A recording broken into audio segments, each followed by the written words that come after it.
আস্তে আস্তে ফেড হয়ে যাচ্ছে, বিলীন হয়ে যাচ্ছে, এবং সেটি বছরের ঘুরতে না ঘুরতেই আমাদের মধ্যে চরম হতাশা প্রত্যেক বক্তার মধ্যেই আমি লক্ষ্য করেছি। 5ই আগস্টের পূর্ববর্তী সেই দীর্ঘ সময়ের আন্দোলন সংগ্রাম,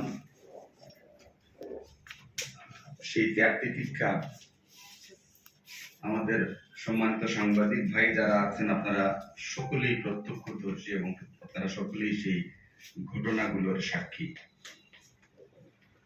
5ই আগস্টের পরে এই প্রেস ক্লাবের এই মিলনায়তনেই কিন্তু তুরাব নিয়ে আমরা কথা বলেছি, এবং আমরা এটুকু বলেছি যে তুরাব হত্যাকাণ্ডের সেই বিচার যেন দ্রুততম সময়ের মধ্যে হয়, এবং সেই অনুষ্ঠানেও কিন্তু আজকে আমাদের সুযোগ্য পুলিশ কমিশনার মহোদয় আছেন এখানে, উনিও সেদিন ছিলেন, এবং আমার পূর্ববর্তী বক্তা যারা কথা বলেছেন ওনারা পুলিশের সাথে যোগাযোগ করার পরিপ্রেক্ষিতে যে তথ্যটুকু আমাদের কাছে সরবরাহ করলেন ওনাদের বক্তব্যের মধ্য দিয়ে, যে সেই মামলার গতি এবং সেটি এখন কোন পর্যায়ে আছে ইতিমধ্যে কিন্তু আমরা ওনাদের বক্তব্য থেকে কিছুটা হলেও বুঝতে পেরেছি।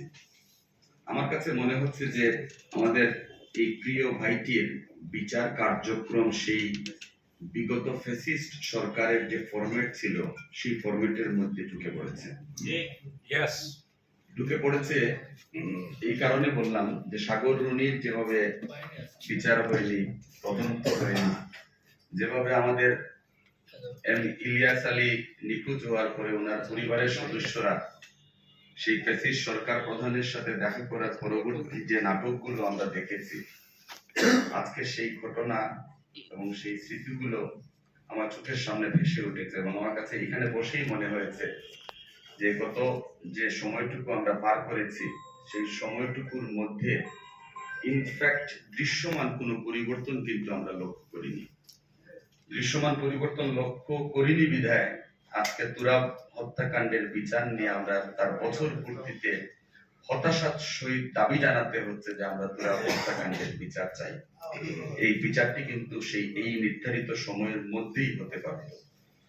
এটি একটি বিষয়। আরেকটি বিষয় হচ্ছে, আমার কথাগুলোকে কেউ অন্যভাবে নেবেন না, আমি এই কথাগুলো অন্তত আপনাদের সামনে যখন উপস্থিত হই তখন বলার চেষ্টা করি। আমরা কি সত্যি সত্যি তুরাব হত্যাকাণ্ডের বিচার চাচ্ছি কিনা, অথবা এই ইস্যুতে আমরা সম্মানিত সাংবাদিক ভাই যারা আছেন আমরা কি সকলেই একটি প্ল্যাটফর্মে আছে কিনা, একটি আমব্রেলার নিচে আছে কিনা। এটি বলার কারণ হচ্ছে যে দীর্ঘ 1.5 দশক আমরা আমাদের কথা বলার অধিকার, আমাদের গণতন্ত্র, আমাদের ভোটাধিকার, আমাদের যে ফান্ডামেন্টাল রাইটস গুলো আছে সেটি নিয়ে কিন্তু আমরা কথা বলেছি, এবং সেটি বাস্তবায়ন করতে গিয়ে কিন্তু আমাদের সন্তানরা প্রাণ দিয়েছেন, আমাদের দলের সহ বাংলাদেশের অসংখ্য নেতা কর্মী প্রাণ দিয়েছেন, বন্ধুত্ববরণ করেছেন। কিন্তু আপনারা খেয়াল করে দেখেন 5ই আগস্টের আগে এই সিলেটে আমরা যারা আন্দোলনে ছিলাম, আমি তুরাব হত্যাকাণ্ড যেদিন হয় সেদিন আমি জেলে ছিলাম, এবং সেই জেলের পরিবেশটুকু এরকম ছিল যে আসলে বাইরে কি হচ্ছে ন্যূনতম কোনো ধারণা আমাদের ছিল না, কারণ আমরা প্রায় 24 ঘন্টাই আমাদেরকে লক আপ করে রাখা হতো, এবং যারা কারারক্ষী ছিলেন তাদেরকে আমাদের সেলের আশেপাশে আমরা কখনো দেখিনি, যে তথ্যটি পাবো এরকম কোনো তথ্য আমাদের ছিল না। এবং তুরাব হত্যাকাণ্ডের ঘটনাটি আমরা জেনেছি তার 2 দিন বা 3 দিন পরে, এরকম আমি জানতাম না, পরবর্তীতে আমি জেনেছি।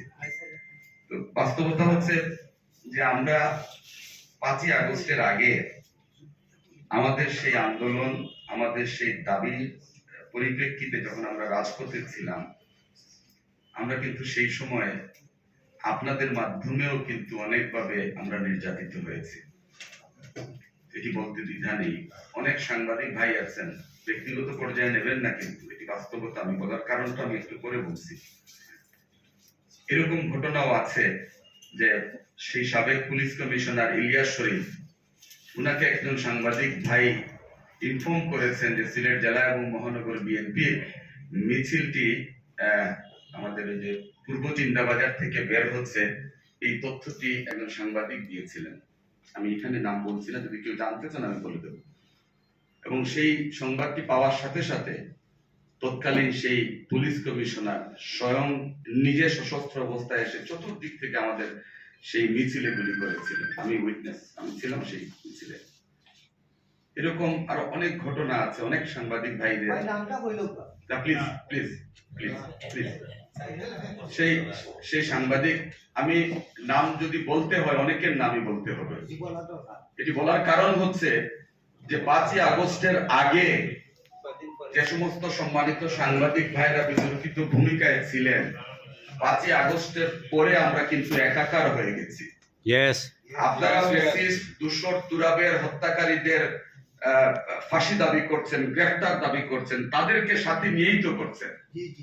আগে এই বিষয়টি তো আমাদের সুরাহা হওয়া প্রয়োজন। এবং আস্তে আস্তে আমার কাছে মনে হয়েছে যে আজকের যে প্রেক্ষাপট, সেই প্রেক্ষাপটে আমাদের মধ্যে সেরকম কোনো পার্থক্য নেই। আমি অনুরোধ করেছিলাম যে আমরা তাদের ফাঁসি দিতে পারবো না, আমরা তাদের কনভিকশন দিতে পারবো না, আমরা তাদেরকে হয়তো শাস্তি দিতে পারবো না, কিন্তু এতটুকু সম্মানিত সেই সমস্ত ভাইদের, তারা তো আমাদেরও সহকর্মী, অন্তত আচার আচরণের মাধ্যমে বুঝিয়ে দেওয়া উচিত ছিল যে আপনারা যে কাজগুলো করেছেন সেটি আমরা বুঝেছি এবং আপনাদের এই সেই আচরণকে আমরা ঘৃণা করি, সেই কাজটিও কিন্তু আমরা করি নাই।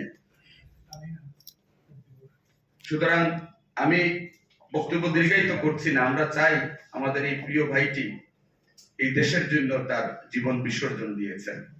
আমাদের স্বাধীনতা, গণতন্ত্র, কথা বলার অধিকার ফিরিয়ে দেওয়ার আন্দোলনে ছিলেন। আপনারা কিন্তু আন্দোলনের সহযাত্রী, সহকর্মী, আপনারাও কিন্তু আন্দোলনের বীর সেনানী। কারণ আপনারা আপনাদের জীবনকে বাজি রেখে সেই চিত্রগুলো তুলে আপনি বহির্বিশ্বে দেখিয়েছেন সেই ফ্যাসিস্ট সরকারের সেই দুঃশাসন এবং দলীয়করণ।